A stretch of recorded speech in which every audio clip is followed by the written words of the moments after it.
All right, there we are. Hello, hello, everybody.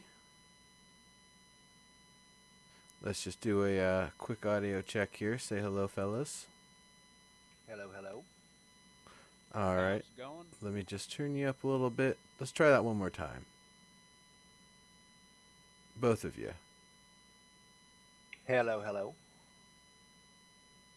And Hey, how are you? doing pretty good. All right, everything looks good, sounds good. Let's get the show started. Welcome, everybody, to episode 9 of Live Feature Rant. Closed beta! It is closed beta time. In fact, I need to update the upper left because it is actually no longer EverQuest Next Landmark. It is just Landmark due to people being confused about one product versus the other.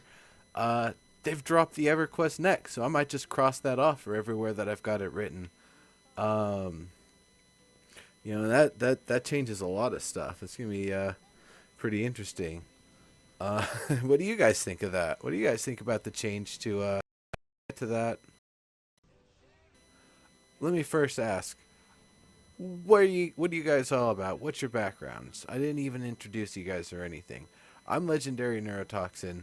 Um, Shadowspawn. Why don't you start?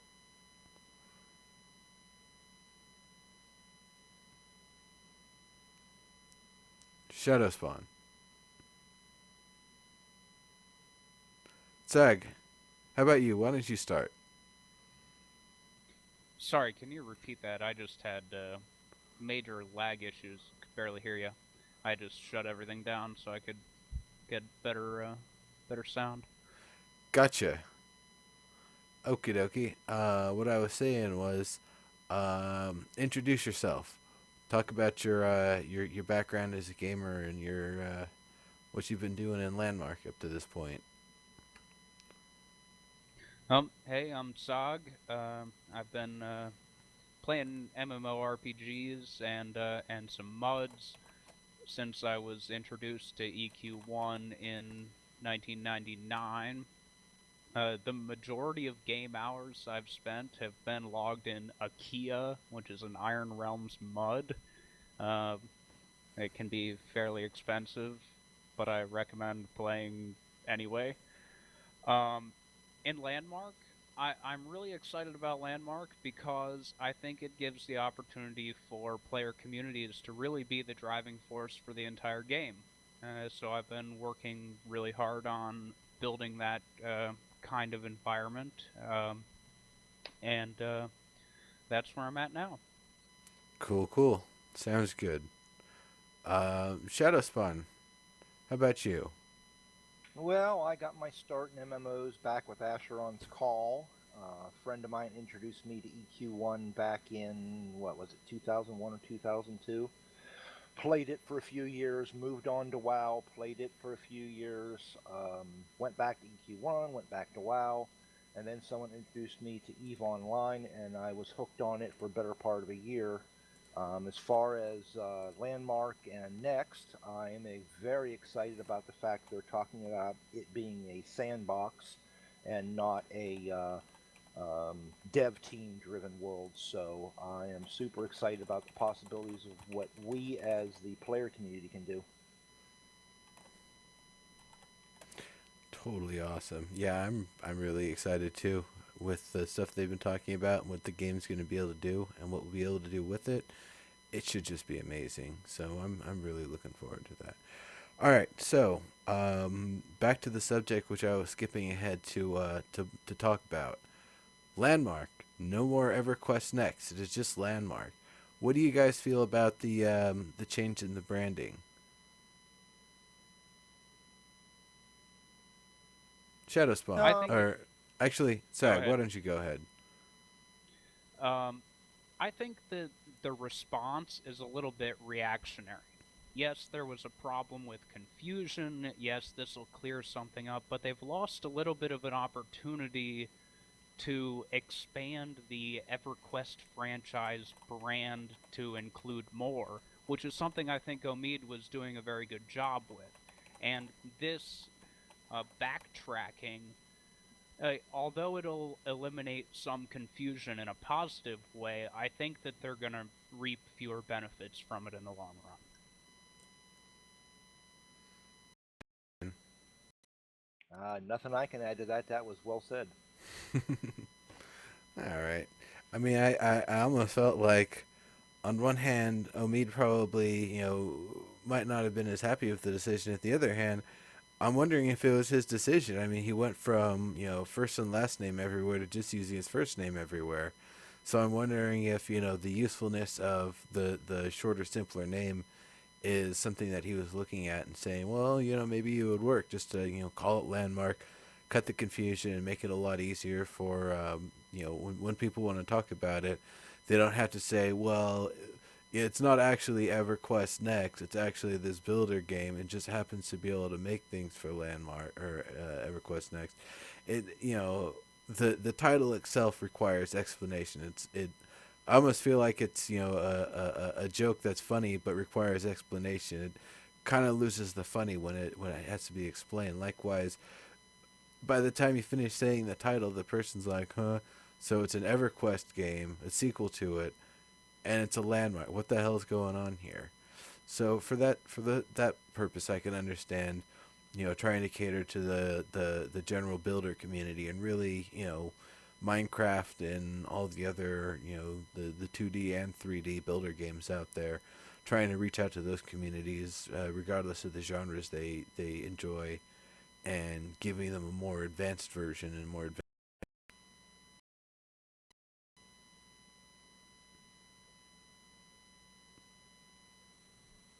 I agree that the simplification was necessary.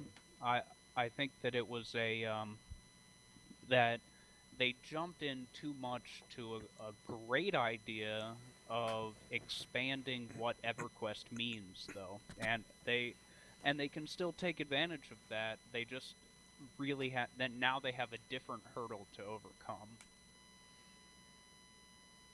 I'm sort of wondering if they change it to Landmark because they're going to use it as a tool for player driven creations for any future games they're coming up with. Oh, for sure.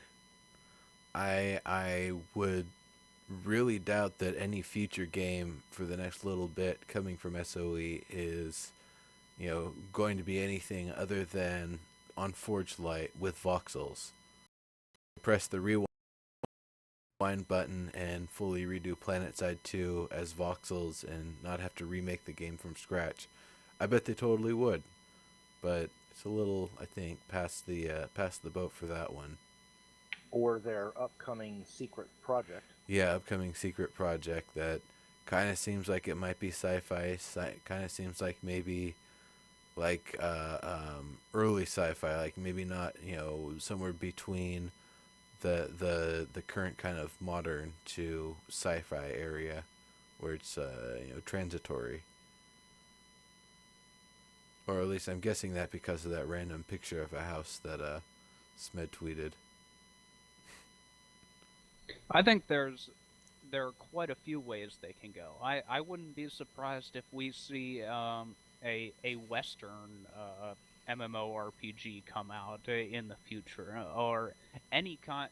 That building a unique and different engine gives them opportunities to branch into all different kinds of genres, but they have to be quick before somebody else does it, and that takes a lot of developer time and money. Yeah. Azure Blaze, hello. I don't remember if I've seen you in the channel here before. Serial Bad Viking, hello, hello. I mean, just think about it, guys. If all they have to do is change the environment that we're playing in, then Landmark could be used for any MMO. Yeah, the one thing in talking to some of the folks at the Year of EverQuest event back in January, or I guess it was at the end of January, what they were saying was that, hey bad guy, that they don't really have custom control schemes as a plan for Landmark, and that's one of the things I'm wondering if they'll wait for that for a different game or a different product, or if that's something that they'll eventually incorporate. But I'd ask because I really want to be able to make, there's a first-person shooter 8v8 like kind of fantasy Counter-Strike clone, Legends of Might and Magic. I enjoyed the hell out of that game. That was actually the first game that I made maps for 3D, levels or whatever, and it was a lot of fun. I actually really want to rebuild, but the fact that we aren't actually going to have true first-person shooter controls makes me wonder if that's going to be something they'll do later in the future. Is have basically what is Landmark, and maybe even having the same building features, but the control scheme is completely different. So you can do all the first-person related things and have it more like action combat sort of game and less adventure-y sort of game.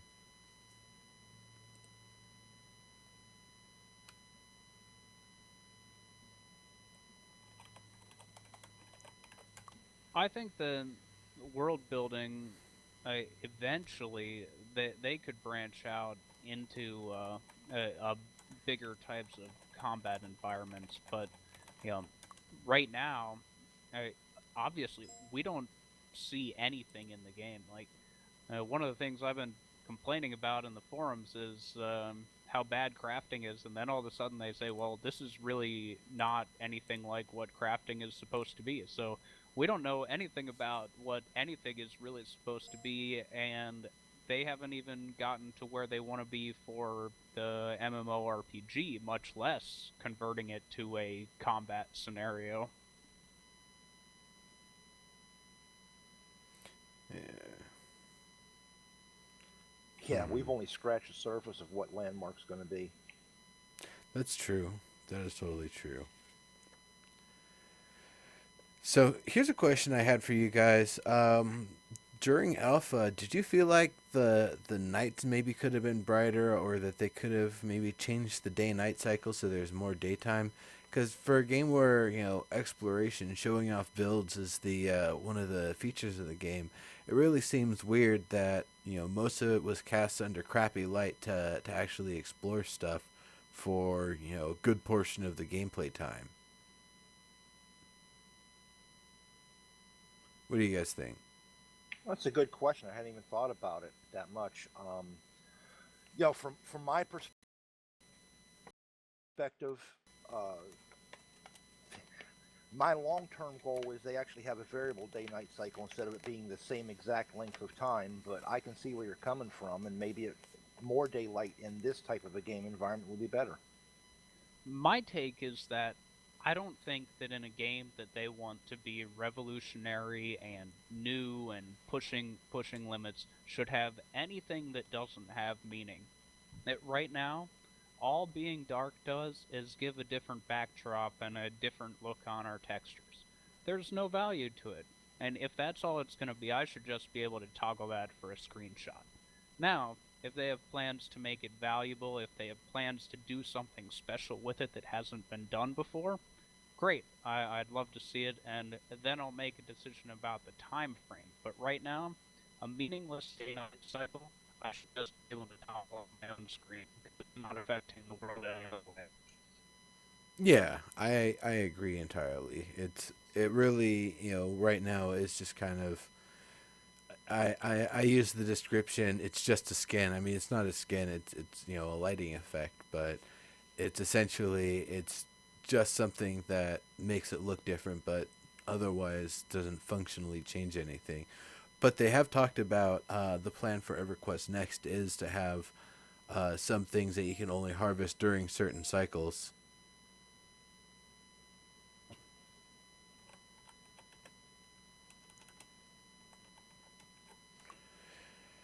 Hmm.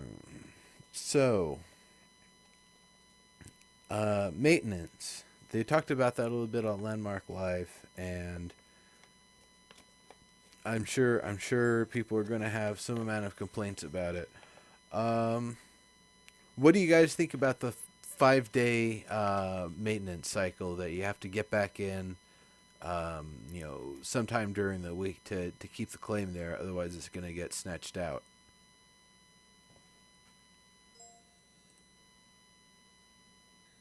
For the upkeep, you mean?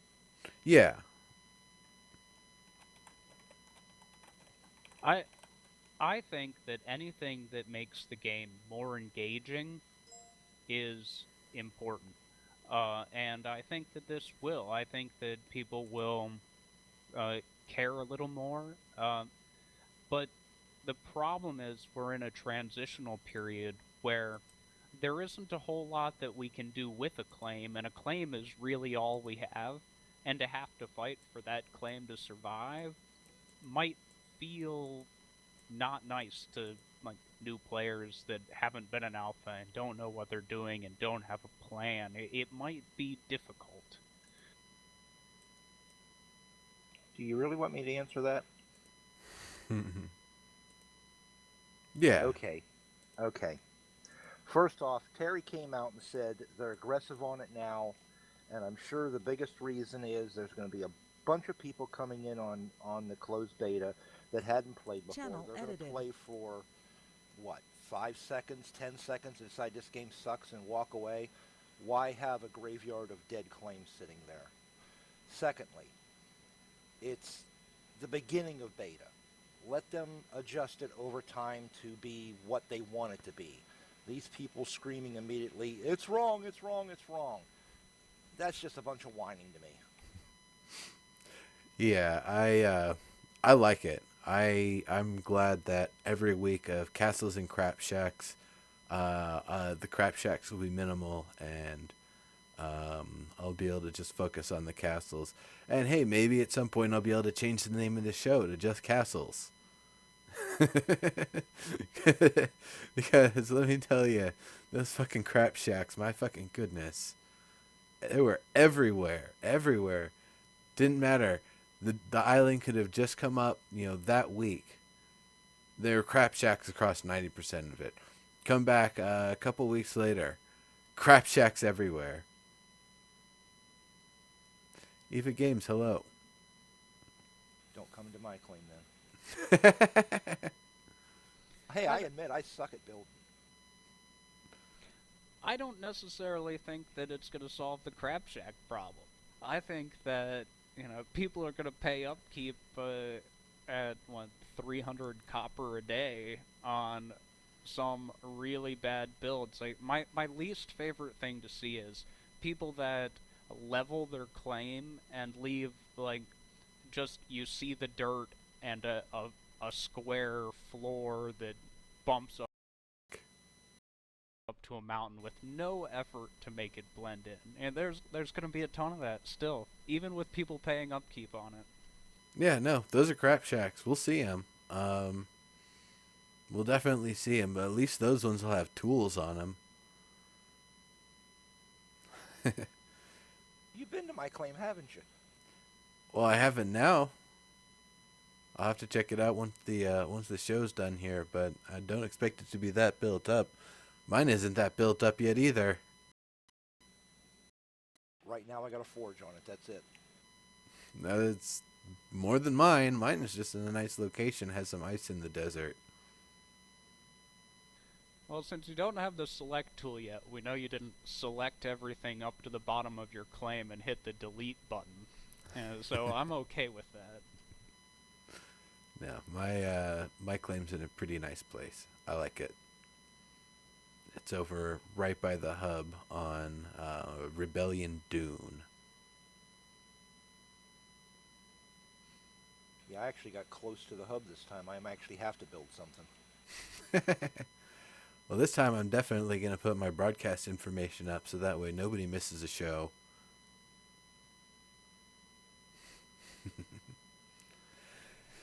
Okay. One thing about this upkeep, and it's my pet peeve with a lot of people who get into alpha and beta. They think they're getting the finished product. We all know this game is nowhere near finished. For crying out loud, we just got out of alpha, and look at all the things that they discovered from the players and changed things. And now we're into closed beta. They've opened it up to more people, and there's going to be so many more things. A lot of the people that didn't play in alpha that are going to play in closed beta are going to make some awesome creations. Let's let the game play out some. Let's see what happens within the game. let the devs use some of their analysis tools to see where things go, and then they can say, okay, 300 copper once a week or 300 copper twice a month or whatever. Just it's too early to be screaming 300 copper a day. You can only pay for 5 days. It's just too early for that. Well, it's too early to base anything on 300 copper, considering they've already said, as soon as we get currency in, copper is out, and you're not going to have to need that anymore. It is just a temporary short-term fix. True. And how long does it take you to get 300 copper? 5 minutes, less than that. 5 minutes to find it and mine it. One node, maybe two. Yeah. It depends on how far away from the hub you are and what kind of island you're on. But if you're close, if it takes more than 5 minutes, really all you have to do is log into the game. You can ask somebody for 300 copper if you need it. That's basically all they're asking is log into the game, once every 4 or 5 days, go out and hit a few copper nodes, get enough to pay for your upkeep, and then you got no problems. Yeah, pretty much. It's pretty easy. I'm happy that it's copper, though. I'm not looking forward to currency. I don't see how it's going to help the game in general. Tell me I'm wrong. I might be, but I'm not excited about a standard currency. I thought that the potential for bartering and needing copper was good. I just don't get currency for the game. It just doesn't make any sense. Especially if I'm doing sci-fi, why am I trading in gold coins? Yeah, who knows what they're going to do with that? See, that's going to be the tough one, is there's no universal currency that will work across every genre. So someone's always going to have the awkward one. Oh, there's a universal currency. It's station cash. You can buy resources. No. Buying from SOE isn't a genre. That's a market transaction. I agree, but for the whole game, so with that, then there's a fixed exchange rate because there's a fixed price of what resources cost, and I haven't thought it through completely, but I'm not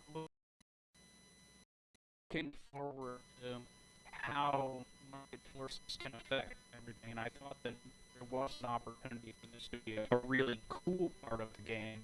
And like you said, cross-genre types of currencies where you say, we're a sci-fi group, we only trade in, I don't know, Ethereum nuggets or something. Yeah, I'm just not entirely sure how it's all gonna play out. Channel edited. This audio kind of went wacky there, everybody. I don't know if you all heard all of that. I was able to catch it all through the TeamSpeak kind of roboting up. I'm not really sure what's going on though. Can everyone hear this all right now? Yeah, that's better. I don't know what just That's happened. much better. Okay. Yeah, I dropped the codec, so hopefully it'll stop doing that. This is usually a more stable TeamSpeak server. We'll probably have to find another one for next time, or maybe I'll just do Skype for the future. But anyway, that's watching the show. What I have to worry about. So anything else on that? Otherwise, there's plenty of other stuff to talk about.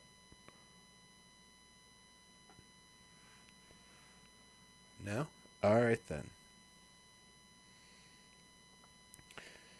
So, burled wood, then and now. At the beginning of Alpha, burled wood was a thing. It was a thing that people complained about. A lot. Dave Georgian even complained about it. Like, at the office, the day the game came out. Just yelling it out in the hallway to the rest of the team. So, now it's just you go to the old growth forest and you chop down a couple trees and you've got 200 burled wood. So, what do you guys how do you guys feel about the progression of burled wood in Alpha and in the context of Alpha? and now considering how it exists in beta at this current state. Oh, you read my post in the tree harvesting where uh, uh, I I hate any kind of system where literally you roll a die a whole bunch of times and just hope you get the same number enough times that you have something to progress. It's something that's built in specifically as a roadblock, and the only way to get past the roadblock is beating a random number generator is a bad mechanic. Now, that there needs to be something to slow down progression, but it needs to feel more like you're playing the game. And by changing it, it feels like there's a whole lot, but they put a lot of work into some really neat looking Worldwood textures for building, and having those really available to build with now, I think, is a thing. Oh yeah, that was something during the alpha I noticed. The burrowed woods, some of them look really weird, especially the non-plank versions of burrowed wood across a smooth round surface. Actually ends up looking like some sort of a marbled reddish clay. It's kind of neat, but it gives a lot of really nice aesthetic options. Shadowspawn, what are your thoughts? Well, I didn't have a problem with it in the beginning because I actually paid attention to what the devs were saying and crafted a couple keen eye bands, and I was getting all kind of burled wood. Having said that, going back to what Saw said, the the progression going too fast. You know what's going to solve that? Caves. Having to go into caves and go underground and find the rare materials is going to slow progression. Until then, everything's on the surface, and we're all going to race to the upper tier of everything, and then it's just going to be who can build what. Yeah, I think that that is a way that playing the game positively slows down progression instead of rolling on rare loots is not playing the game. It's rolling a die, and I think that that'll be a big benefit once it comes in. But we have that now. Whenever you're chopping a tree down, you get a minimum of one heartwood, or whatever the particular version of the heartwood is based off the tree you're chopping down. Yeah. You can get more. That's a random number generator. It's still there. They've just changed it a little bit. Like I said, caves. When I have to go underground to find cobalt, that will slow my progression down because I'll have to find a cave to go in and get the cobalt. Precisely, and that'll be a huge, huge change for the game. I feel like they've got the inklings of some of the stuff in right now. Like I was telling you guys before the show that I was just digging straight down, and I ended up finding like maybe three different veins digging straight down from the surface. But in hindsight, I'm not sure if those are just because I was digging up in the mountains, if I was just finding veins in the mountains, or if that actually is part of the cave system and just the very basic, things beneath the surface being there that they're starting to get into it right now. Now, given what you were saying you were finding, I'm tending to think it was just happenstance. It wasn't part of the cave system outlay because you said you were finding copper and tin.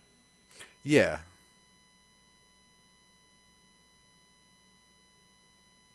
Well, you also were on a tier one island, so you're only going to find tier one and a slight bit of tier two material on it. yeah, yeah. So I mean, that makes sense. I didn't think I was gonna dig down and find anything amazing. It's just the idea that maybe they've actually told the materials to spawn further down in random increments.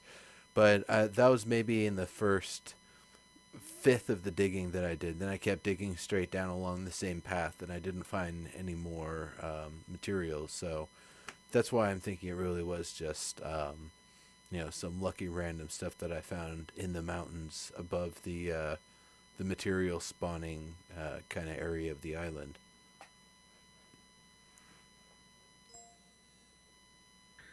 Yeah, I think that they're probably working in things that we can't see, and every little push is just double checking their stability. But we'll really know when they turn off this island is tier 1, this island is tier 2, and the world starts to become something real. And I'm pretty sure caves are going to bring that for us too, which is going to be really exciting. Now here's the thing: they said combat is going to come after caves and water comes in. I'm wondering, is that going to be a week? Is that going to be a month? Is it going to be the same patch and they're pushing back caves and water a little to make sure combat comes with it? I could see them even doing a full wipe, even resource wipe, and you just keep your character. That could totally be done at that point. Because then all of the collection and acquisition of materials would further be limited and impacted by the presence of creatures in danger and the need to go down.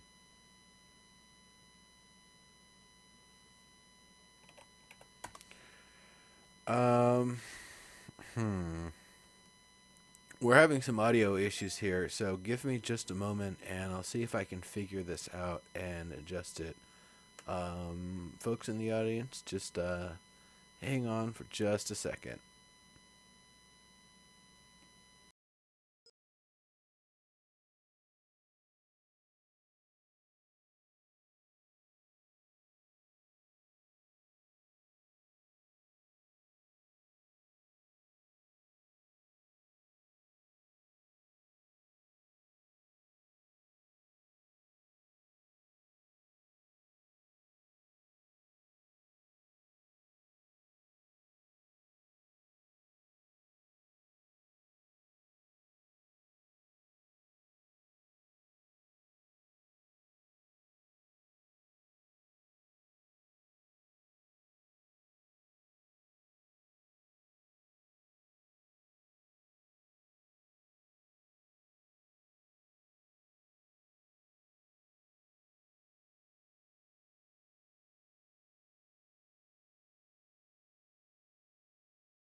Hey folks, just a quick update. We're switching over our audio systems here, so it'll be just another moment while we get all of this fixed up. Thank you for your patience. If by the way, if I get an email for some lunar anklet codes before the end of the show, I will totally send them out. So, yeah. All right.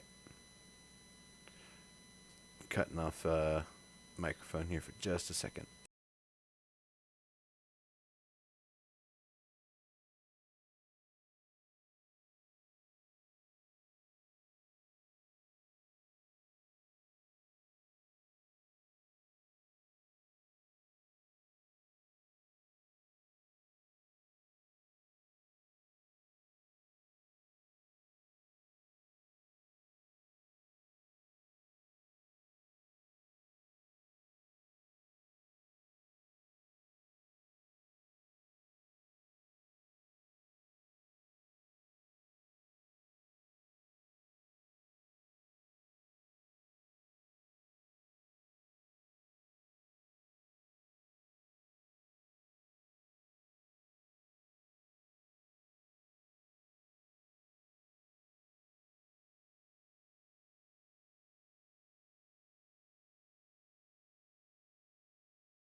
Saying before TeamSpeak went nuts on us. Yeah, we were talking about Burled Wood still, weren't we? I don't know. I didn't hear about Oh. half of it. We're So, talking about tiered islands oh and caves yes. and stuff. Oh yes, the danger factor that's going to come with creatures and combat and all of that stuff. And I'm wondering if they're going to bring that along with caves and water, and they're going to push those things back for it, specifically so that way, it'll further help limit the resource progression if they do a full closed beta wipe other than characters, and have us actually have to collect all the materials and resources with the danger of creatures around and have it actually dig down to collect stuff. I think that's going to depend on whether they have to do a wipe to introduce anything other than the caves and water. If they don't have to, I don't think they'll push caves and water back because people have been screaming for them for so long. True. Yeah, I think that they will want to minimize wipes because they're already going to likely going to have to do a progression wipe that they said they would never do after closed beta started if they didn't have to. But if they're going to change the entire resource gathering system and make some materials actually rare and underground, it would make sense that they'll do the wipe. But I think that they're in a position now where any feature they get, if they can get it stable, they'll push it in. I don't think they'll wait and package it all together because it's too much of a risk of multiple problems happening in a longer period of downtime. And they've been really good at minimizing the hot fixes and not having the game down all weekend after a Wednesday patch. And I think that they want to keep that record going. Yeah, that totally makes sense. And I mean, they don't want to be there on the weekends. They'd rather the game be up and running, just to make sure that we can enjoy it and so they can enjoy it and enjoy their weekend. They're not on super grind overtime status right now. It's probably better for the project, not only for the people working on it, but also in terms of the actual budgeting and finances and everything. If you don't have everybody working 80-hour, 100-hour weeks and stuff. Yeah, having worked those 80 to 100-hour weeks, you really get worn down quick. Yeah, I know that firsthand. I'm sure you do too. Yeah, and the issue becomes when you start working that many hours, that's when you start making mistakes, and they can't afford to make those kind of mistakes now that they're actually live with something. Yeah, I agree. And closed beta is a long process, and it's not going to be quick. It's not going to be easy, and they can't afford to put any extra pressure on because they're going to at some point hit that time crunch where they're going to have to put in the 100-hour week, or hopefully not two for their sakes, but avoiding that happening at multiple stages through closed beta, I would be good for them, and then therefore good for us that want to play the game. Yeah, I was when they announced alpha on or before and closed beta on or before. The fact they got alpha out on, that made me happy because that allowed me to get into the game and play because we'd all been reading about it and being teased by them, and it was just driving me nuts. But as alpha started coming towards the end and I realized that closed beta drop dead date was approaching, I kind of was hoping that they would say, mea culpa, closed beta is not going to be available until maybe up to a month later, so that they could have gotten the caves and at least static water in. Um, Really, what we've just essentially done is move from alpha to beta, and they've just changed the progression process. We don't have the underground. We don't have water. We don't have combat. We don't have danger. So I was kind of hoping they would delay it a little bit, at least to get some of that in. I also feel like it would have that I expected a bigger revamp and more additions coming in at closed beta. But they've mentioned, and I don't know a lot about this, but that when they said on or before the 31st that they made a legal commitment to customers and that they had to do it. And then I think what happened was they realized that even if they pushed it back to the last possible second, they weren't going to get that stuff in. So they said, okay, we're going to take Monday and Tuesday this week and switch it over, and we'll give them what we can and just call it closed beta so we don't get sued. And I call it hadn't thought about that. landmark. I hadn't thought about that. You may be 100% correct. Yeah, the legal boondoggle with setting a date and having to stick to it. I mean, it's really cool that they did that, and it's really cool for the fans, but it puts so much pressure on them to do the thing and get it right. But that's, I guess, the nice thing with closed and open beta is I don't really think they have a time frame now. They can take as long as they want with it. Yeah, because they have not given a date for open beta. They've essentially said closed beta is open-ended. Whenever it's ready to go to open beta, it's ready to go to open beta. Yep. I mean, we're still technically in phase one. Right. There's still a lot of work. A crap ton, a shit ton, a fuck ton of work that's got to Yeah. go into the game. And there was some of the stuff in phase one I really wanted to see to get in before the end of alphas, just strictly because going to closed beta without it was, to me, leaving us kind of hanging in a situation I really didn't want to be hanging in. The lack of caves, the lack of water, the lack of danger of any type. I mean, I can get to the top of a mountain and just jump and just float down, do the fancy moves, but there's no danger in it for me. I don't feel any risk at all in the game. Right. I mean, there really isn't. The only risk you can have is if you open up your claim for, anyone to build on it, and someone starts building dicks everywhere. Right. Which I'm surprised I haven't seen more of them. Yeah, no, I think Inspector Schmoog did the only one that I needed to see during Alpha. It was well made, though. It was. I gotta give him props. That was well placed. Even using the grass material put a nice touch on it. I did get a good chuckle out of it. I have to admit that. It was awesome. It was pretty funny. I mean, the first time it was kind of whatever. It was trying to find castles and finding crap shacks, and then I see that haha comedy relief.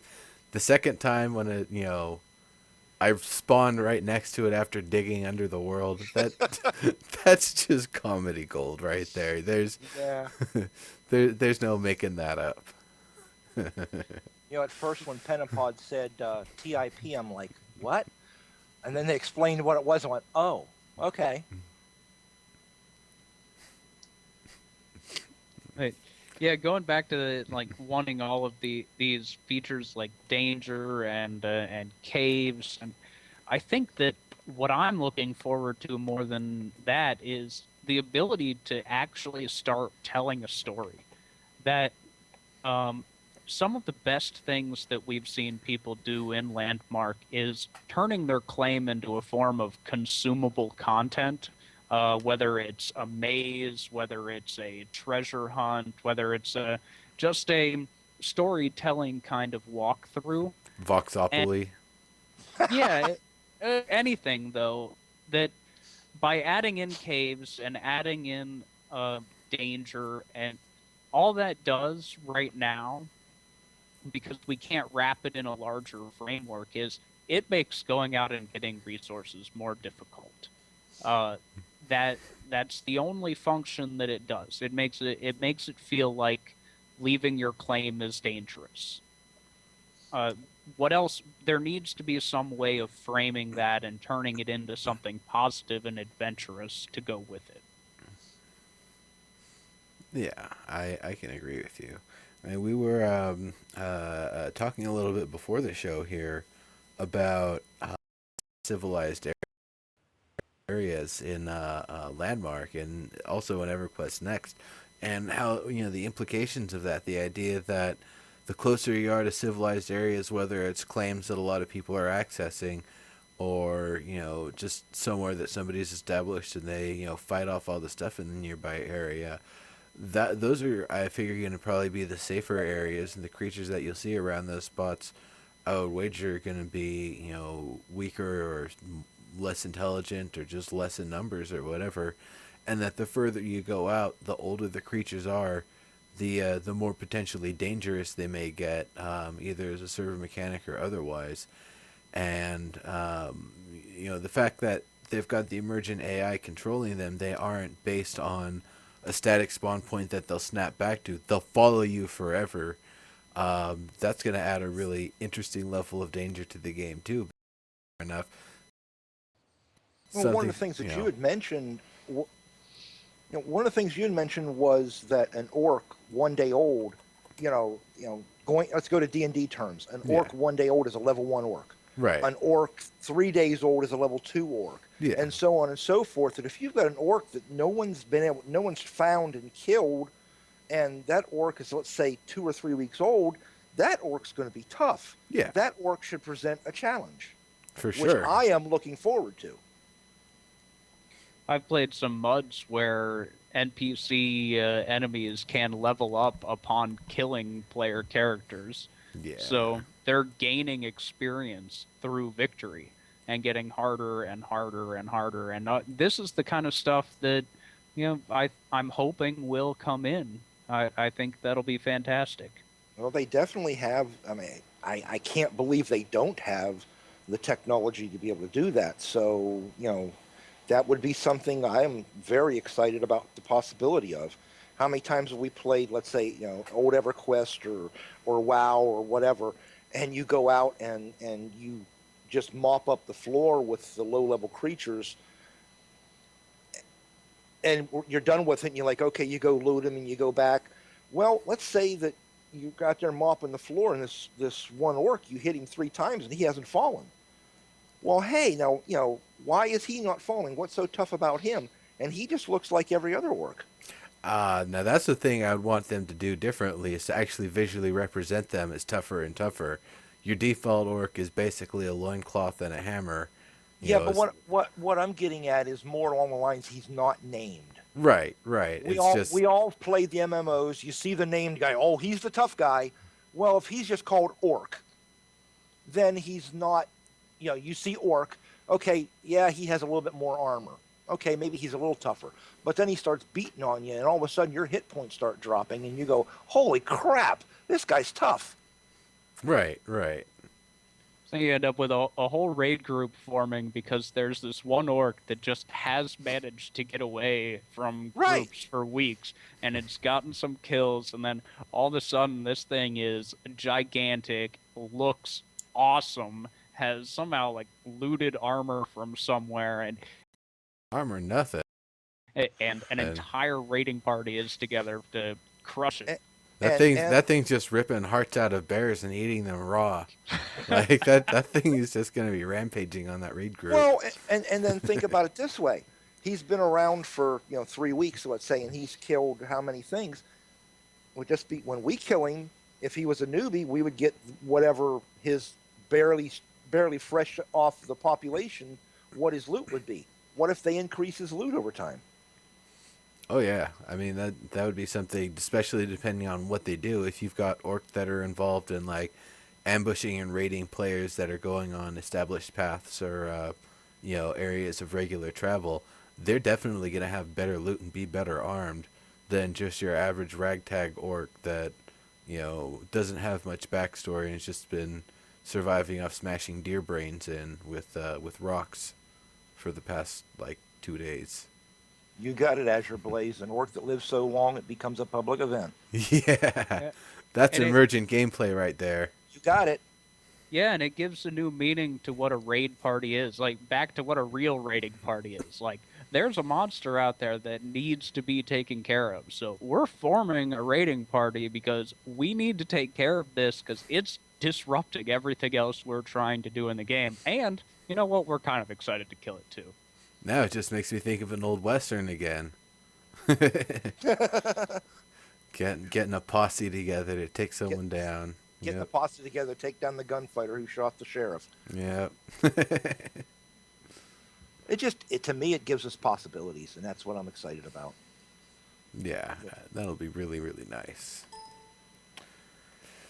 All right, so I've got some other stuff to talk about. Were there any particular things that you guys wanted to talk about, though? With the first day of closed beta, I haven't seen enough to have more than a drooling anticipation of getting back into the game when we're done here and seeing what I can do. Gotcha. Yeah, so, but I mean, I think we're all here pretty excited about what's going on with closed beta, how they've changed the progression, and changed things up in general. It definitely still feels a lot like alpha, but at the same time, a lot like how you'd expect the end of alpha to feel. I can agree with that. It does feel like it feels like we're at the point where closed beta could be coming next week. Yeah, I have to agree with that. We're with the revamping of the progression system. It's like a whole new game in one sense. It's polished, very well polished. Yeah, there's bugs. We expect that. We're not in a final game yet, and even final games have bugs. But it's polished enough that it doesn't feel like it's brand new alpha. It's like I'm at the tipping point between alpha and beta, and they just need to add a couple things to make it feel like, yeah, we are in beta. This is what it's going to feel like.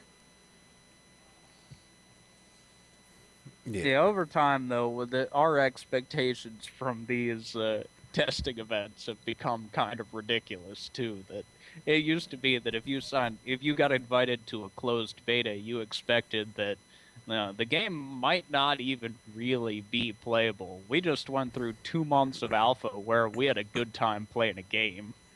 Elder Scrolls Online, anybody? Oh, it's so many examples though. All Yeah. going all the way back. I remember like a week before Star Wars Galaxies launched, there was a purple replacement skybox on Dathomir. I have to say Sony's done a very good job with this overall. I mean, I was expecting when Alpha started, I literally was expecting the servers to crash 2, 3, 4, 5 times a day. We would barely get to play the game at all for like the first week, week and a half. And yeah, the first day was rough after they lifted the NDA, but after that, we had minimal downtime. Yeah. I'm surprised that we didn't have a whole week of downtime. I expected this to happen. I expected that they'd patch something. I know they polished up week one well. They made sure that it was playable for people to get in. They got something stable. I imagine that like 2 weeks after that, they'd put in a patch trying to do something new, and they had to spend the whole next week fixing it, and no one would play. And they avoided that potential disaster. Yep. Absolutely, and that it's just how stable it's been the entire way through. There's live games that are less stable than Landmark, and especially like they said about probably not seeing the gears at all. I didn't see them once so far in closed beta. Running around, doing whatever, falling off of stuff. I didn't see the loading gears once. Maybe it's because there's just no claims down yet. Nothing that has to load beyond the procedural train. But and I guess objects and props too. But I really just don't know what they've done differently. But it appears that it's running a lot better. Once again, like I was saying, that feels like the end of alpha sort of thing. Well, that plus you don't have your prime grappler to go too fast. Yeah, and my I had like 17.8 run speed as well, so just blazing fast.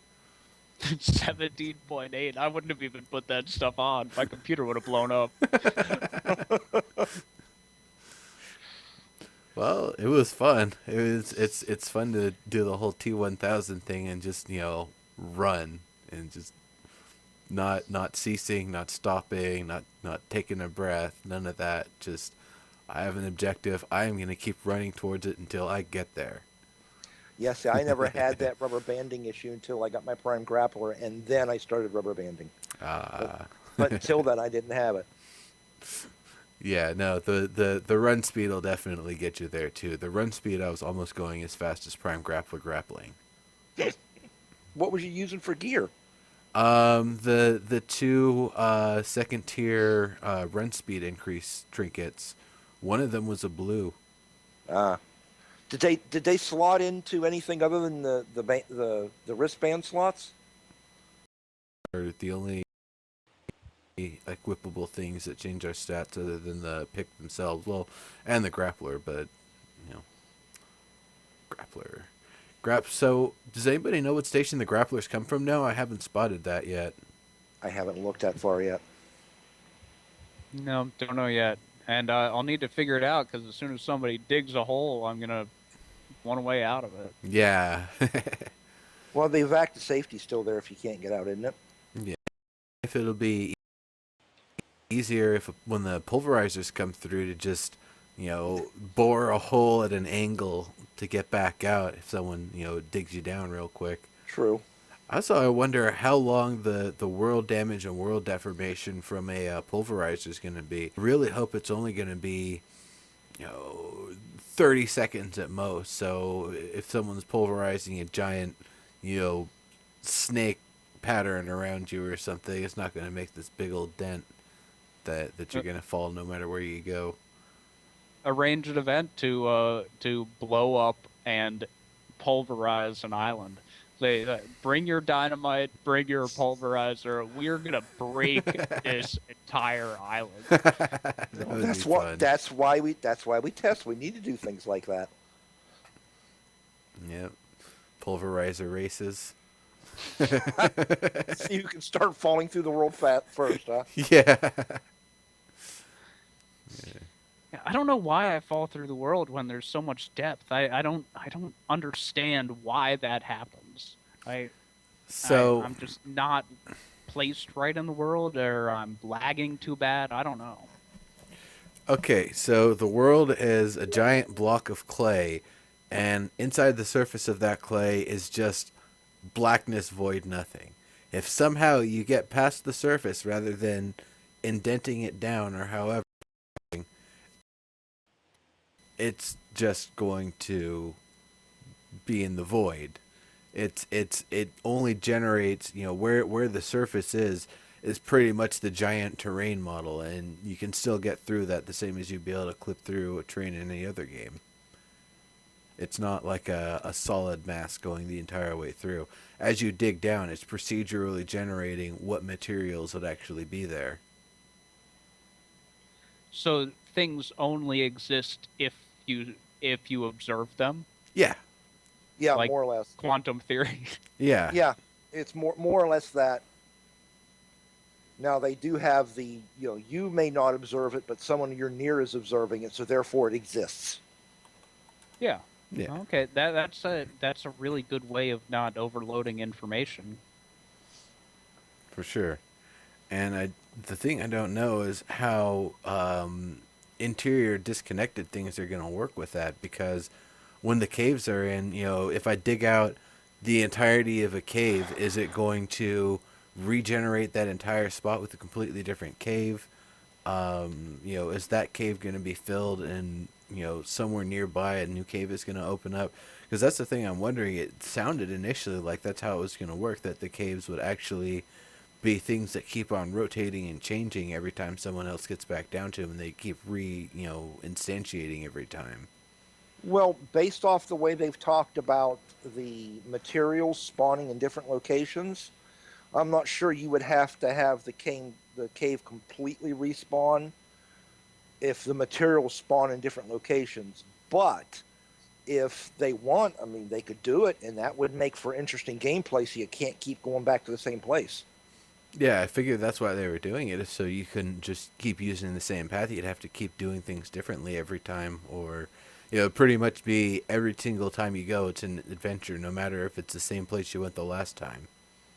Yeah, and well, when they add mobs, that'll change things too, because the cave might be populated by orcs one time and ogres the next. Right. Yeah, that's something that they demonstrated in one of the first EQ Next videos before they even started demoing landmark stuff, like how you could go by the place that you'd already been, and there was a procedurally generated hole in the ground, and you fall in, and you've got like a mini boss down there that you've got to fight to get out. Yeah, though if I remember correctly, that was the very top of Firot that they knocked in to get to that guy. So maybe I. Yeah, I think it was. But still, that's pretty cool. One event could potentially chain into another and into another through the world being destroyed or other events, leading the players on. So that's pretty cool, and that's definitely goes back to what you're saying about the whole being able to tell a story with the game, because I think those are the sorts of features they actually want us to be able to do, is have something where once you've completed one encounter, it can lead into a number of different encounters, and just have this tree of random encounters that it'll keep selecting one after the other that you've built ahead of time.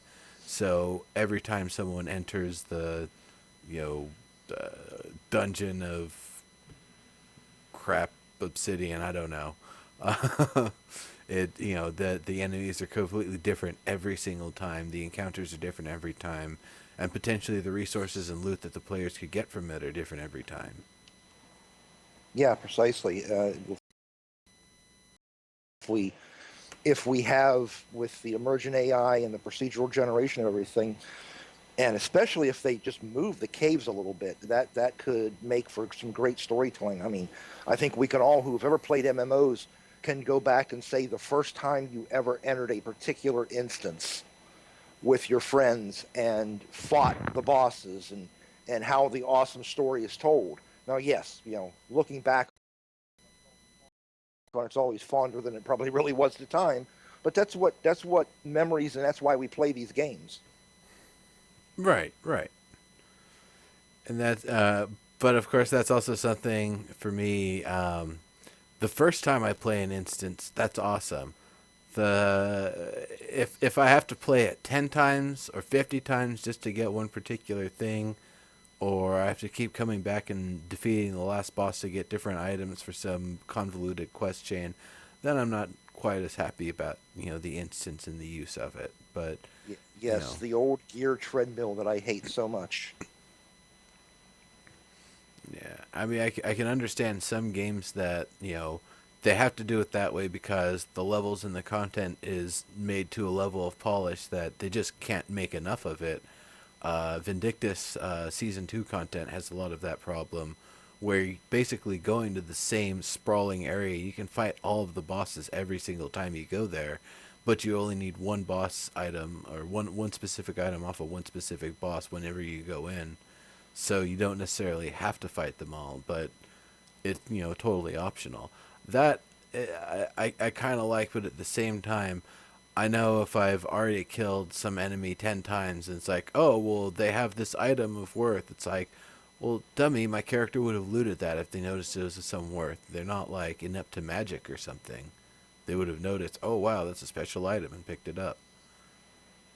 So that's I guess that's also where I enjoy games like, say, Baldur's Gate or Neverwinter, where you wouldn't have instant situations like that. If you kill a boss and there's this weird ring or some scroll that you can't decipher, it's going to have some meaning later on. Right. I Yeah, think you that got it, there Sarah. could When it becomes be. a daily grind, it's no fun. I think that by working procedurally generated content, that there can be procedurally generated loot, but there should be a way to assess, like, if you're looking to get a ring from somebody, you should be able to, scan and see that that was there. And, it should be something that maybe you've never even heard of and never even seen before. But I don't mind that you're fighting something that's fairly similar. Right? Hopefully, in Landmark and then next, the AI will mean the encounter will feel different too.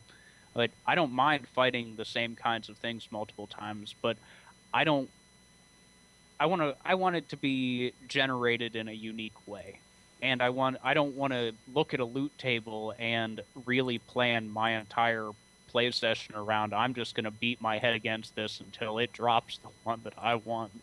Yeah, I wouldn't recommend that. I did that for a year and nah, still didn't get the item. Well, So that yeah, gets to one of my dreams with this is that you don't have to go kill this boss to get this sword. You right. don't have to go kill this boss to get this shield. You don't have to go kill this boss to get this piece of armor. Okay, I kill boss one, he drops a component of something that can be used to create multiple things. Sword? Yeah, okay, I want a sword. No, I want a staff. Whatever it is.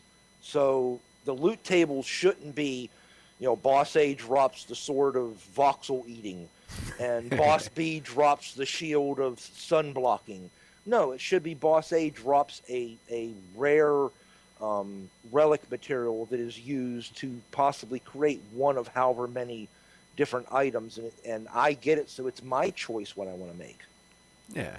I mean, here's something else that could be really unique, and this is going back to my document on item composition and history, is the idea that you could potentially reverse engineer a higher quality piece of material, the techniques that were made to use it, how it's shaped, how it's designed, etc., and be able to essentially replicate it. So if maybe the way you would have it with bosses is that they can potentially drop a masterwork orc sword or something, and it's done in the orcish style. I don't know if that would be a skill of its own to be able to work with that, but it wouldn't have necessarily any magical enchantments on it. It's just really well designed and really well put together. So a crafter could then disassemble it and look at all the different parts and understand from it what makes it so awesome and be able to incorporate that in their future designs or even potentially research it and make a more functional weapon from it. Well, why not? Okay, you've got that orc sword you're talking about. That particular the orcs, they're renowned for um, their grips.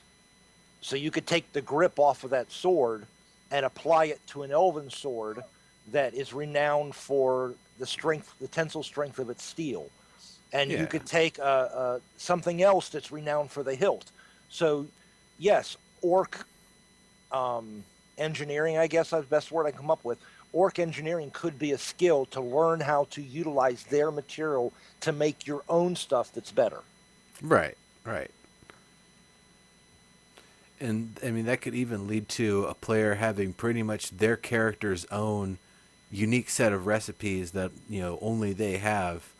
Someone else could potentially research the same or similar items and get similar results, but that person, they can, in the process of crafting something from their research, say, I want these features and these features and these features for the hilt, for the blade, for the the how it's balanced, how the grind on the edge is done, all of that sort of stuff.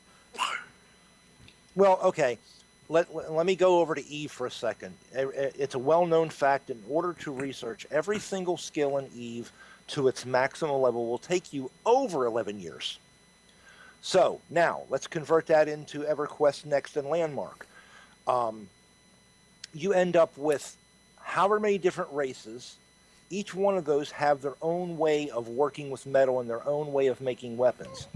So you can combine the things and you can make a hilt that's of dwarven manufacturer and possibly attach a human manufacturer blade.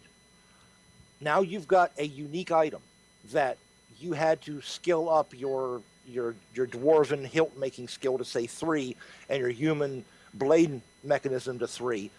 Those two things together could make a somewhat unique item. Yes, I could research it, you could research it, but it's up to our own personal preferences. Do I want something heavy that does a lot of damage, or do I want to make something more elven that's light and is faster? Yeah.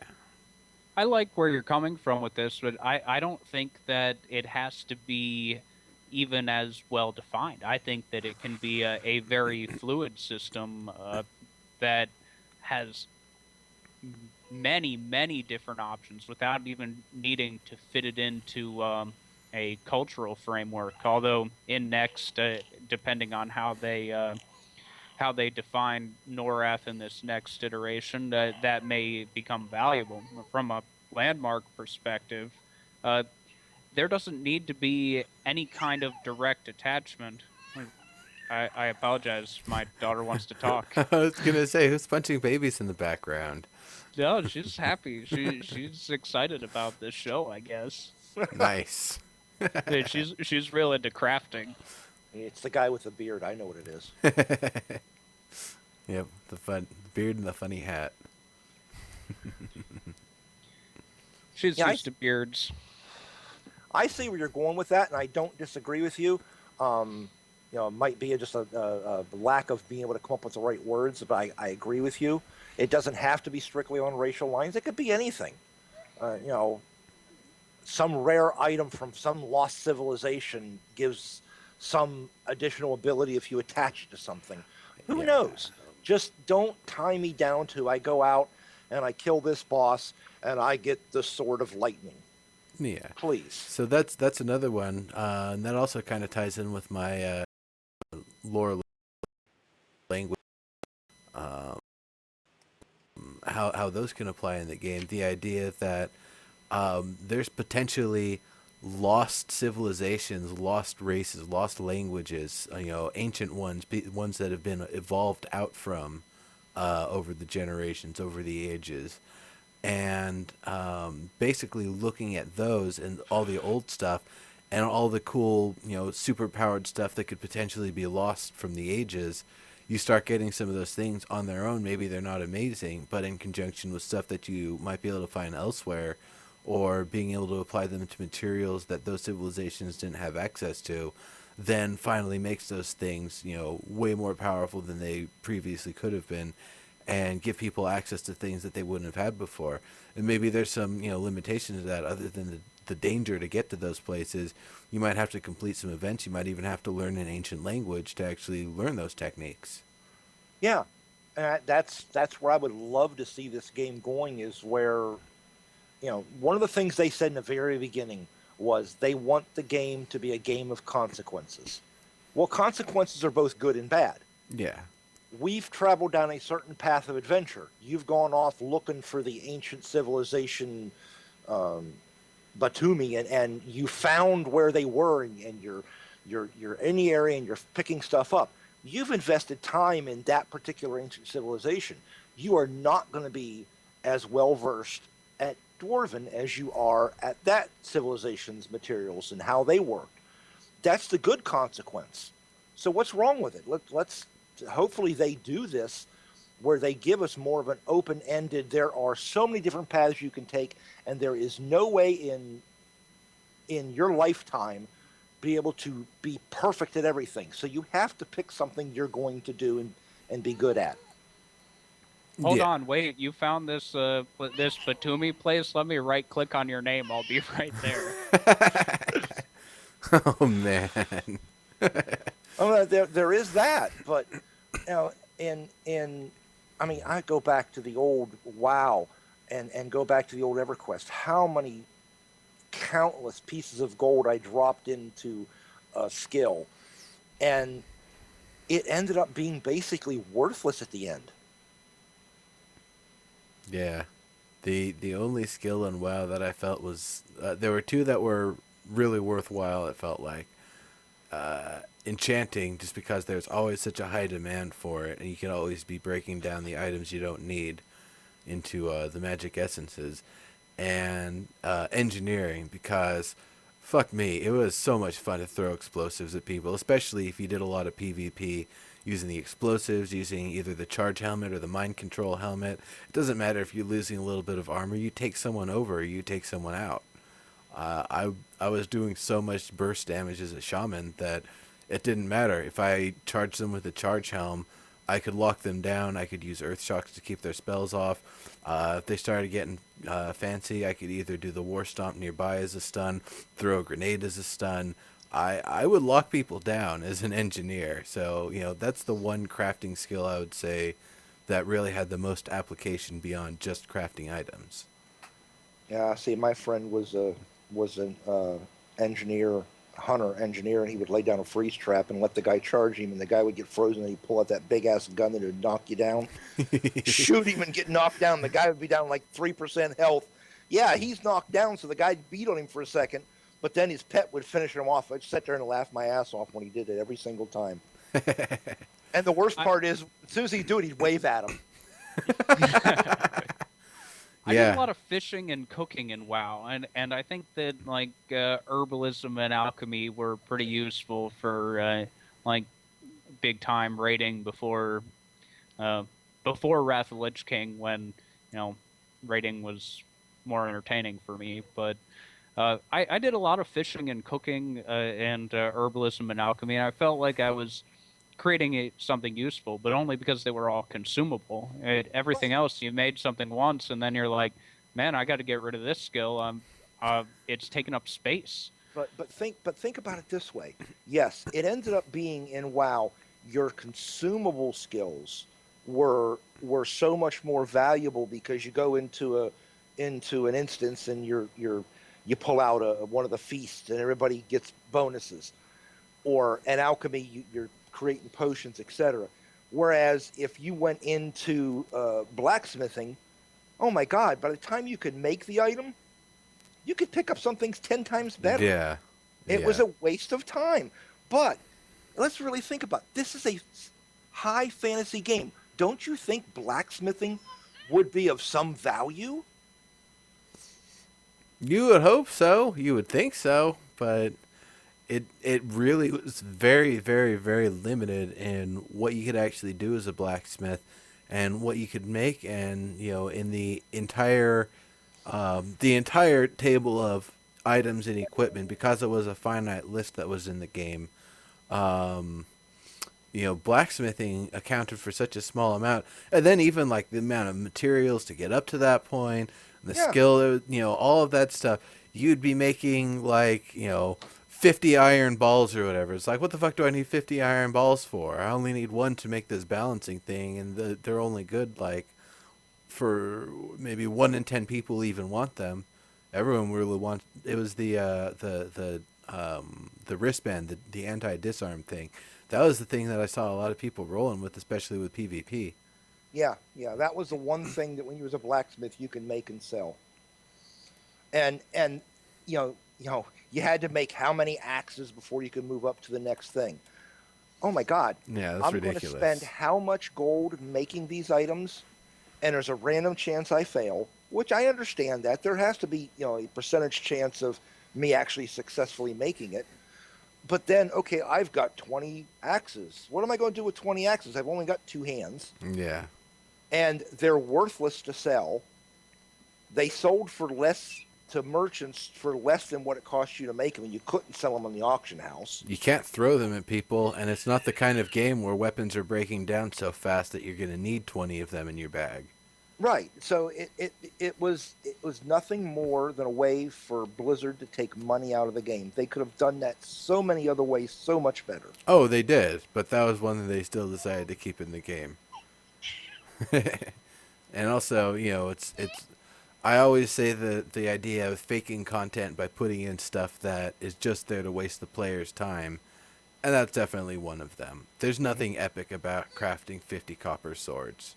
No, there's nothing. No, and especially there was the limited skills too. I would be okay with it if the entire time every sword got better and better. Your metallurgy skill got better. Your ability to work with copper got better. Your sword smithing got better. Your hilt crafting got better. Your ability to make a balanced weapon got better. Something structurally sound. Like this giant mass of skills constantly keeps getting better. And I also kind of want to have it like that, where there's just a big mass of skills, so it's impossible for somebody to just focus on one thing and grind that up and leave everything behind. That if you get good in one thing, all of the tasks and everything you did to get up to that point will broaden your abilities in so many other ways, in so many other areas. Final Fantasy XIV tried to do this well, and they just kind of missed the ball at the end. They really tried, and they made you had to cross-class between skills. They made actually crafting something have a little bit of a mini game to it, although everybody just used third-party botting software to do it while they were at work. Bleh. But a lot of the ideas that we're talking about now and things that make a crafting system good, they aren't new. They aren't things that are like revolutionary. They're things that have been in games, in mods and little pieces from other MMORPGs. And for some reason, we still get thrown junk crafting systems, and people pretend that they're valuable. Well, I wrote on the landmark forums something that I had been working on for a couple weeks, and I showed the neurotoxin and put it out there. There are several things wrong in the current MMO crafting system world, um, uh, and one of the couple things that really just fry me is I go out there and I get a skill to make, let's just say, blacksmithing, the complete back blacksmithing package. I can make the very top end sword in the game for crafters. And you can walk out and pick up 2 expansions later a green, barely magical item that blows my item away. Yeah. That Same is level too. so freaking wrong. Yeah, same level too. That's the worst part. It's not like you've got a level 60 item versus a level 75 item. No, it's your masterwork level 60 steel sword and their you know jagged bloody steel you know something or whatever that you just find off of some crap mob. I So totally know what you You mean. played Cataclysm, didn't you? You were there for that expansion, weren't you? I was there when they introduced Lich King, and I had a complete purple set of gear. Complete purple set of gear. Get off the damn boat. Go out. Killed one thing. Picked up something green. It replaced the purple gear that I spent 8 months getting. Yeah, Now, I replaced my T6 in less than a week. now, if they take that and they remove drops and something, Serial brought it up. Where in the world was a rat hiding that sword? Why is a rat dropping a sword? Yeah. Why Well, why are creatures dropping things that they shouldn't be dropping? Personally, no mob in the game should drop a complete item unless it's a boss. And that complete item that boss drops should not be better than the best item that a crafter can make. Now, it can be made better by adding to it, by modifying it, making it better, but just base, it should not be better than what the best item a crafter can make purely on the crafting tree. yeah. That by doing that, you eliminate the crafter. The crafter has no value whatsoever to make that wonderful super uber sword that he looks at on his list of things he can make and go, oh, I'm going to make that. And he spends 3 months getting the materials to make it. And then he makes it only to walk up to a guy and goes, oh, yeah, I got this off of this mob out here in this area. Yeah. That is just so wrong. Yeah, no, for me, that's like a legendary item that's better than anything any crafter could possibly make, should be 1 in a million. And if a crafter was so inclined and had the resources to acquire that, they should be able to break it down and research it and learn from it, and then be able to basically increase the threshold of the highest quality item a crafter can possibly make in the Yeah. process. Right. Essentially what I was saying is by adding to it. Changing one metal out for a better metal, or through the process of research, and maybe it requires more than one person unless you've actually trained up multiple skills to, say, imbue it with some other magical quality that does even more. And that's where the ingot system needs to be completely replaced with building. There can be middleman objects, but they need to be actual parts of objects, and they need to carry value with inherently, instead of, I go and I mine 5,000 copper, and then I make 50 ingots. So now I can use the copper. But Yeah. and then there's a random number generator that isn't skill altered. I know we're waiting on crafting 2.0, and I've already I've done a lot of ranting about this already on the forums, and I'm gonna wait and let them show me what they've got coming, but it's got to be better than what's there. Yeah. Yeah, preach it. I'm with you. Yeah. I think we're all looking forward to a far more advanced crafting system, more features, more versatility, more diversity, more awesome, and less of it being a grind or a waste of time or something where you're going to be crafting 50 of something to try to get one good one.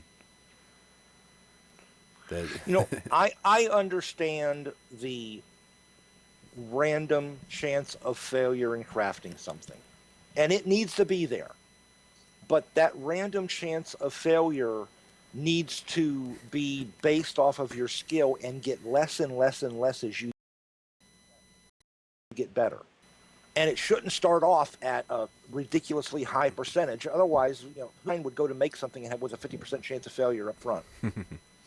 Yeah, seriously. Well, actually, I would say people that play some of the more brutal marketplace oriented free to play games where, yeah, you can get up to +6 for free, but +7 to +9, you could potentially destroy your item. And if you try for like up to a +12 and you fail, it blows your head off. You got to start a new character, sort of thing. Epic crafting failed death. That needs to come back. We need more of it. Yes. That would be awesome. But going back to the point that, and I've been trying to make this in some of my forum posts, that this isn't a pencil and paper game anymore, where really the only way to know if you do something well is that you have a percentage chance. Like, there is actual action of what your character is doing in the game, and there has to be a chance to do something better by being a better player. There has to be somewhere in there that's why people got really into WoW PvP for a while when it was good, and because you could tell if someone was better at it or not. That playing the game and gaining in-game experiences and kind of like leveling up as a player of that game should help, and it should help in crafting too. For sure, for sure. Well, I do have hopes for crafting because it was said by, I don't remember if it was said by Dave or O'Mead, but Smedley is big time into that aspect of the game, so I have hopes. Cool. Yeah, I'm looking forward to seeing what they can do with it. Now that's going to be another thing. We've got phase 2 through 5 to go through during beta. Not all of it has to be closed. Some of it they could do during open beta. Where do you think they would actually put the improvements to the crafting system? Do you think it's going to happen sooner? Or do you think it's going to happen later? Well, I mean, they're pushing hard to get caves in at least static water. I gotta believe they're going to try to get all the water in, obviously the caves, and get combat in at a minimum before they even start to think about really seriously improving crafting. Not that I want that, but that's what they're going to do. Well, for me, it's before they have the choice of improving crafting before or after combat comes in. Before combat comes in, they can keep it very simple: copper sword, iron sword, etc. But after the crafting system comes in, to add combat in, then I'm not sure if that'd be better or worse in terms of the workload of getting all the items and equipment and everything into the system and making it worthwhile and fun. So it's really hard to say. So you were gonna say something? Well, regarding when it should come in, that now by opening up a next tier of items at the closed beta launch. So now there's mithril and diamonds available, and there's a new level of crafted item for the things that we can do in the game. I think that says to me they're pushing it back a little bit, because there's no reason to allow us to move to the next tier if next week or even 2 weeks later they're revamping what it all means anyway. True. Hmm. You do bring up a good point. If they see part of it to me is when they introduce the mobs for us to combat, what are they going to drop? Currency, If so we can do our upkeep. Well, yeah, but that's the whole thing is what are they going to drop? Because if they drop completed items, that screws the crafting progression up, in at least wise for my preference. If they drop bits and pieces of items, then everybody's going to be going, "What the heck good is this? I fought this guy and I took all this damage and I got a broken sword hilt. What good's this?" So that does, it's kind of a paradox there. Hmm. Yeah. There, it's all about wrapping what happens in the outside world around what's going on in your claim and bringing it all together in some sort of cohesive way. And like I said earlier, that the combat and the caves and all of that can't be just something that gets in the way of you getting materials. There has to be something more to it. I don't know. There are a lot of different ways to do it, and I don't know how they're planning on it. But uh, it might be that going out and fighting is a way that you gain recipes or you gain abilities to craft new things. But when if we look at just what we're able to do now and what we make picks and we make axes, right? Yeah. We What can could make happen? sickles. And sickles. Oh, and sickles. So, what could happen to improve the just taking what we know about these things, which are a part of the game, and that kind of system is probably going to stay. What about the crafting system would affect those? So combat, we haven't even seen the beginning of it. The AI of NPCs, we haven't seen the beginning of it. But crafting's in the game for things that we do now. How could it be better now? Being able to salvage or recraft something. So salvage was taken out very early and hasn't been brought back in. But it's the idea if you make an item and it kind of turns out to be a dud, you can break it down, get most of the base materials back, and give it another try. Now they've also talked about the idea of recrafting, which would be instead of salvaging and rebuilding, you would just take the pre-existing item and more or less do the same process, just kind of throw more materials at it and see if you can improve the qualities and properties of it. So even with the current system, I think that'd be great. And I don't care if I have to throw 10 times the amount of materials at an item to guarantee that it's going to come out better than when it started. I'm totally fine with that. I will invest the materials and keep doing that. Yeah, I got no problem with that. And the salvage being taken out really messed with me because I don't know how many copper axes I created trying to get a really good copper axe. Something that occurred to me when we was talking was when they introduced combat. Is that going to introduce horizontal progression along the lines of because they're going to have health? Is that going to produce some kind of horizontal progression along the lines of you get better at doing things? I honestly don't know how the progression is going to be. If there's going to be character progression that's independent from equipment, if equipment is going to be the only progression initially, if there's going to be skills and attacks and combos and stuff, and a skill tree for weapons that you have to unlock attacks and stuff. There's really no telling. It could be as complex or simple as they want it or need it to be. They've talked about it being very simple at first, so I really don't think it's going to be that feature laden. But it might be that the combat doesn't have as many features, but the item system surrounding it's full of featured. And they did say the other day, and I don't remember who said it, that recipes are going to have to be found. So that might be a consequence of combat. Yeah, that makes sense. I'm pretty sure the only reason why they didn't make it that we have to find all of the recipes in alpha and right now in beta is because it would be really, really silly to have to find recipes by mining voxels or cutting Yeah. down trees and that I don't think they wanted to go with that. So Or you're just running along and, oh, well, look, what's this? Yeah. Yeah, that would be silly. I mean, yeah, adding caves and adding combat would enable us to find recipes for I just wondrous want a items. chocobo Let's call it treasure that. hunt. I want a chocobo treasure hunt. I want to like peck the ground with my riding bird, and it's gonna squawk and point in the direction where something better is. I like it. I like it. A pointer bird. That would be an awesome mount. Like that would sell so much, man. That would be pay to win if they made those available for station cash. Yes, that would be pay to win. Speaking, 1 second, folks. Skype is giving me some trouble here. All right, I think Skype messed up, guys. Are you back? I'm here. I I'm have here. my All right, mic muted. Sorry.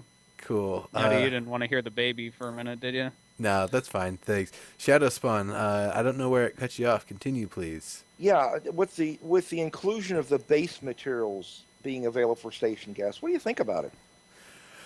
I think it's just it's too early. Like I already bet there's some buyer's remorse for people that bought costumes with station cash now that you can just build, some of the Yeah, costumes at the upfitter station. I would be kind of upset myself. I'm glad I didn't have any station cash to blow on it, or didn't really feel like it. I do have some station cash cards, but I didn't feel like buying an yeah. outfit. I got about 4K worth of station gas, and I was debating buying stuff, and it's like, now hold off. We'll see what comes out in beta and go from there. Yeah, for sure, for sure. I'm glad I didn't, just strictly for what you said. Yeah, and same with materials. It's very much like if they were going to do a optional don't get the items and get a refund at the start of live, and let people just mess around and test the stuff, that would be great. In fact, for alpha and closed beta, it'd be nice if they gave us a wallet that is basically fake station cash, that everyone gets 10K and it doesn't affect your real station cash and you're not going to keep any of it. I really would have preferred if they did that so we can all freely test the system without any risk to us and without any buyer's remorse down the road. True. I mean, yeah, for those who want creative mode, it's a way of getting it. You get station cash and you buy and you've got creative mode. You can make your obsidian wall. Um, but to me, seeing as that I want a player-driven economy, that is limiting the player-driven economy. I don't see the value in selling resources really. I think I I don't mind outfits. I actually don't really mind them selling much of anything. I haven't seen anything that I'm interested in buying personally yet. I don't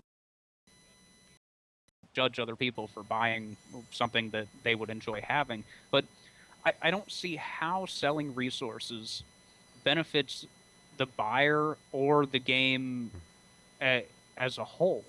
It, I can't wrap my head around the real value because Oh, it's expensive to make creative mode if you're buying resources. Well, have you looked at the number of resources you get?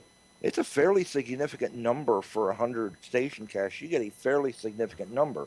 And if you're not going to refine it or work it, then you're only going to use it in your claim. You've got a fairly significant amount of resources to use. But see, to me, that takes away from the barter, from the marketplace in game, and in a way limits what we can do.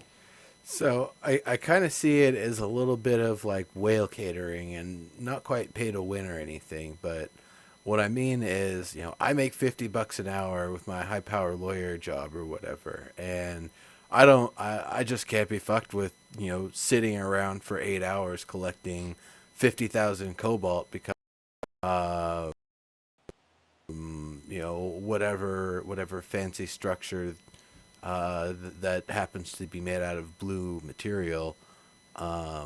So instead of spending the 8 hours or however many hours it would take to collect that cobalt, or trying to buy it off of players because I haven't really played the game much and I don't know anybody and I don't know what exchange rates are and I don't care to find out, I can just throw money at SOE and be like, what? Like this is like 10 minutes of my work. Huh, here. Give me some Right. cobalt. Right. I'm with you. So there's a purpose for it, and it's definitely I say whale fishing because I don't expect people who are not really tight in the budget to be buying ass loads of resources, and they probably find it a lot easier for them just to collect it in the game. Yeah. My concern is it's going to alter the economy in the game so that people who want to go out and specialize in, hey, I'm a diamond broker. You're going to be able to go to the station and buy the diamonds and not go to the diamond broker to get your diamonds. And that's removing a possibility of someone making a niche for themselves in the game. Yeah, I That's have true. I have an unpopular opinion regarding the workaround for it. Is I think that you should be allowed to buy resources from other players with station cash. Yeah, I well, I No think problem with that. I got no that problem whatsoever with that. it's a way for players to who aren't throwing money into the system to get their hands on station cash and some rare items. It keeps the whales buying, and it means that everything that's in the world was made in the world, and it's not like an artificial influx. I mean, there's some artificial influx in the addition of station cash, but then that can only be used to buy things that aren't affecting the resource economy. Right. so Well, would you have degradation with that? Would there be like a 10% station cash tax every time? You couldn't have it doing cash payments unless you expect every single player who's going to be trading resources in that way to file their tax information. As long as you're selling for, as long as you're separating that as it's basically like sell it for market credit, more like. Okay. Okay. well, So okay. Look, instead of so that you can't cash it in for real money that you're taking home. okay. Look at it this way. I've got a, I've got one of the current gold plans. I get 500 station cash a month. I think that's what it is. Yeah. Okay, that I'm paying for that. Mm-hmm. If I transfer that to you to get the materials, that would be the same thing as me buying the materials off the station, Mark, off the Wait, station how can you transfer it to me? by a trade. You give me 500 diamonds, and I give you 500 station Oh, cash. yeah, I see what I've you mean. transferred the station cash to you. That would be the same thing as me buying 500 diamonds off the station.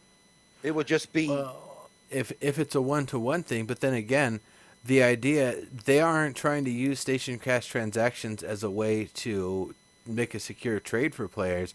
They're trying to get that station cash out of the economy as quickly as they can, so players have to buy more. So I could see them doing it with like anywhere from a 10 to a 50% tax on every transaction. So yeah, you sell the materials for 200, you get 100. SOE eats 100, and your buddy gets their materials. but That they could. don't. Are Cronus still in the game in Yeah, EQ1? yeah. They're They. not. They're not doing that with Cronus. If I buy a Cronus and I go into the game and I say I got a Cronus for sale, who will give me what for it? And the highest bidder gets it. There's no tax on that. But at the same time, it's a different unit. It's a different type of thing. It's essentially prepaid time.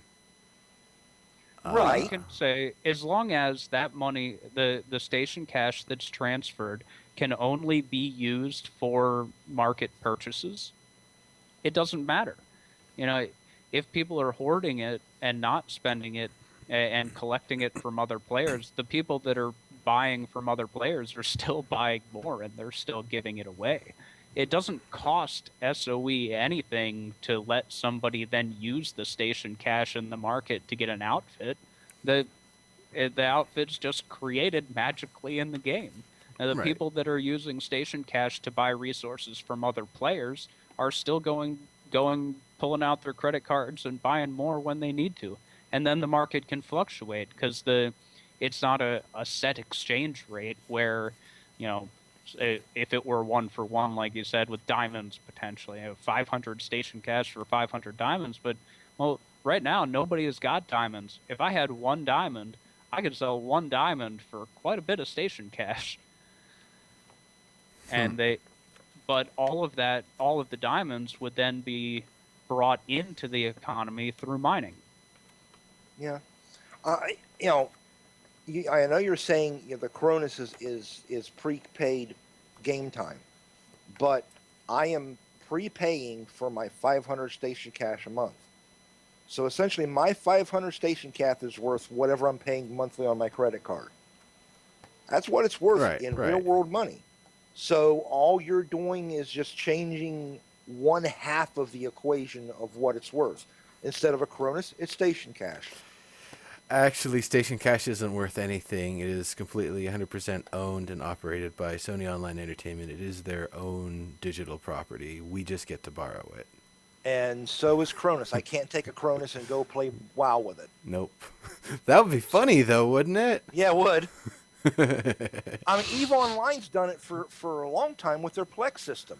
You buy a Plex, yeah. You take it to the marketplace, you can sell the Plex, and now you've got credits to go buy whatever you want. Yeah. Same thing with the Cronus. It could be the same thing with Station Cash. I go buy 2,000 Station Cash. I can buy whatever I want in game with it. The other reason. First game. Sorry. Oh, go ahead. Go ahead. Well, the first game to create this was Akia. It was a mod that I played a long time ago.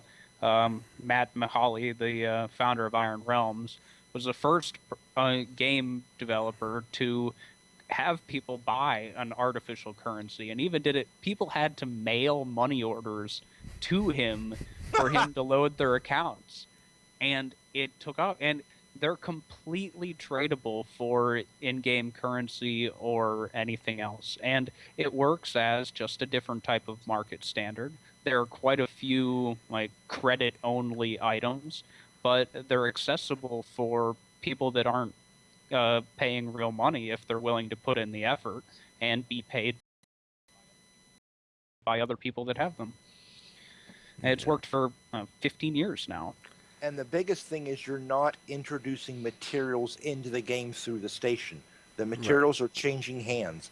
That's all that's changing hands. Now, I take at Station Cash, I play Landmark. Let's say I also play EQ2. I can then use it in EQ2 to get something in EQ2. It allows for the game to not introduce more materials, pay to win in the sense of I can build something prettier faster than you can because I've got the materials. Right. I realize there's no winning in Landmark. Well, actually, if you can build something awesome and get it on the player studio, not necessarily before someone else, but maybe before that style is already worn out. Yeah, there is that, but it still comes down to is what they're doing is they've introduced a quasi pay to win, in my opinion. By allowing me to go out and buy a bunch of obsidian, I can make an obsidian sphere and, oh, look what I made. It looks neat. I put a little bit of gold trim on it. Neurotoxin comes by and goes, oh, that's not a crap shack. Look at that wonderful sphere with gold inlay. Might take a little more than that. If you sell things on Player Studio now, they mail you a check quarterly, though. Yeah, you get 40%. They take 60, you get 40. Is that and that's and it's devalued because all the 2x and 3x station cash deals they ever had actually watered down the value of some people's station cash. Like my station cash, I've got I think 300. It's probably only worth like 150, like real world value, considering I bought most of it during a triple a couple of years ago. And when they mail you that check, you pay taxes on it. Mm-hmm. So well, you're a contractor. Yeah, you'll get it with a 10. You'll probably get a 1099 for it. Yeah, you will. But the point is that you didn't earn any way to get access to a station cash item. with that. Like now, you got this. You have to wait 3 months, and then you potentially get this check, and then you could decide to reinvest that into your game experience for uh, when they've already taken half of it away.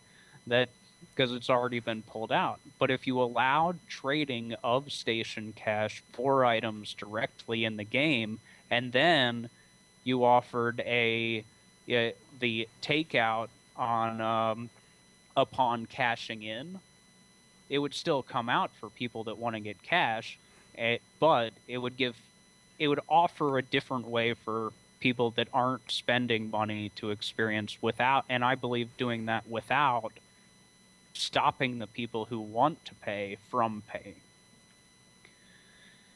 Yeah. I mean, still at the end of the day, though, I think the reason why, because the current market system, it's a finite rate. They're still working out the details, but it's 100% rate of guaranteeing that station cash is being drained from the from players basically, and the players have to spend more on it. So I could see them potentially changing the system and making a station cash for materials exchange, and maybe they'll be able to do a tax-free version of it. But if they do, I think they would want to do it in such a way that there's some end to it where they are expecting players to spend their station cash one way or another, to make sure that they can keep draining that station cash and having players buying more and more of it. Yeah, I think it's just an adjustment of a system that's already in place. Because I can buy an outfit and then 3 days later I can trade it for you for resources. It's just all that's happened is that they've forced a situation where the person that's really trading station cash for an item from somebody else has to convert it into a different an untra- or whatever item they're buying from the marketplace first. Now, if everything were no trade permanently, I would say yeah, they're probably on have some plan to be against it. But right now, there's just a middleman between trading station cash, because the only reason to want station cash is to get items that you can only get from station cash, right? Right. So you can already do this. I can have Shadowspawn go with his 4,000 station cash, buy me the outfit I want, and in 3 days I give him I spend the next 3 days farming up iron, and I give him plenty so he can make all the props that he needs in the next week. Yeah. That the transaction just happened. It just was more difficult. Right. Right. All right, guys. So it's 6:57 here. That means probably be wrapping up here in a couple minutes. And while I really enjoyed the discussion with you guys, it's been great, and I really hope we can get some of the devs to watch this after the broadcast, so they can kind of get some of our opinions on it. And You mean after they've slept? yeah, after they've slept too. No, maybe it's better if they watch this before they sleep, so they they have nightmares about I don't know. But anyway, Chocobo treasure hunts and crafting death. yeah, Yeah. something like that. No, Serial. Copper is not currency. Copper is just the stand-in for what you use for your claim maintenance right now. It's most certainly not currency. Currency will be currency, and it probably won't be coming till till combat comes through. Yeah, I don't anticipate copper being something like along those lines. They're using copper now for the upkeep strictly because they had to do something. Yeah, it's the easy. They could have done dirt, stone, sand, snow, or ice if they really felt like it. Yeah. All right. Well, that's about it. So let's go over a little exits here. Tsagh, why don't you tell us about yourself, any shows or broadcasts or anything that you do? Well, I have a website now for a group that I've been working to form in Landmark. It's layspring.com. If anyone can link that in chat, I don't know if if I'm able to post a link. I don't have mod bots. Okay, so There you go, layspring.com. yeah, it's a community of people working together to, find new and interesting things to do in the game. We got a couple projects going already, involving like teaching people how to do advanced building techniques and stuff like that. So if you're interested, it's a non-exclusive organization. Check it out. Cool. All right, and how about you, Shadowspawn?